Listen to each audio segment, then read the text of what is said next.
ما تيجوا تلونوا معايا كده وانتوا قاعدين فاضيين ومش لاقيين حاجة تعملوها.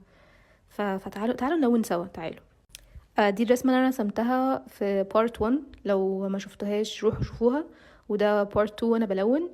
فاعملوا سيف كتير قوي للفيديو عشان مش هيفيدكم بأي حاجة، بس اعملوا سيف وخلاص. عمركم شفتوا حد بينزل بارت 2 بعدها بشهر؟ يعني ما فيش، نحن نختلف عن الآخرون.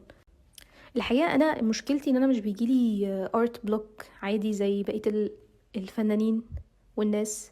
لا، انا بيجيلي كلام بلوك، يعني ببقى مش عارفة اقول ايه في الفيديو، فبكسل اصور فيديو اصلا.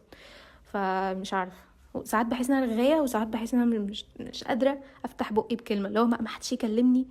ويا ريت يعني تخفوا من قدامي السعادي. فاحيانا بحس بكده، احيانا بتبقى كده، واحيانا بتبقى كده.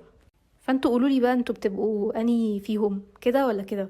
لو عايزين تعرفوا ازاي برسم الفراولات دي قولولي.